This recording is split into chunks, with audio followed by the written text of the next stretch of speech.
Karibu mtazamaji wetu, tuangazie safari ya viongozi wa juu kabisa kwenye Baraza Kuu la Usalama wa Taifa la nchi ya Iran, ambapo ziara hiyo inakwenda kuleta matokeo gani katika taifa la Lebanon, ambapo wanakwenda kufanya mkutano mkubwa kabisa siku hii ya leo ya Jumamosi. Awali kabisa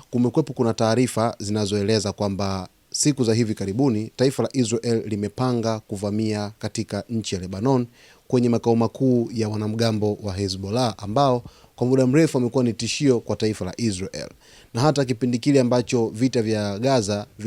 vilianza, Hezbollah ikawaunga mkono Hamas kwa kuanza kufanya mashambulizi katika miji kadhaa ya nchini Israel, mfano Tel Aviv, Haifa na miji mingine, na ikaonekana kuwa ni tishio kubwa kutokana na uwezo wake wa teknolojia ambazo hutumika kwa ajili ya kufanya mashambulizi, ambapo walifanikiwa kuweza kulenga hadi katika nyumba ya waziri mkuu Benjamin Netanyahu. Sasa safari hii inakwenda kuleta matokeo gani kwa taifa la Lebanon, lakini wanamgambo wa Hezbollah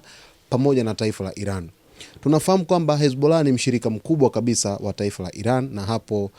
awali kabla ya kupinduliwa kwa utawala wa Assad nchini Syria, Irani ilikuwa ikitumia njia ya taifa la Syria kupitisha silaha zake moja kwa moja kutokea Irani kupitia Syria hadi kufika nchini Lebanon kuwafikia wanamgambo wa Hezbollah.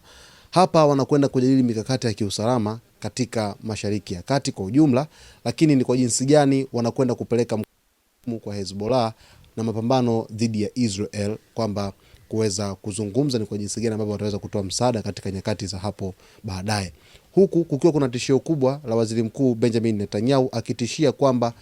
sasa anakwenda kufanya operesheni kubwa zaidi katika maeneo yote ya ukanda wa Mashariki ya Kati, kuwalenga wanamgambo ambao kwa hivi sasa amekiri kwamba amewadhoofisha kwa kiasi kikubwa sana. Hivyo sasa anakwenda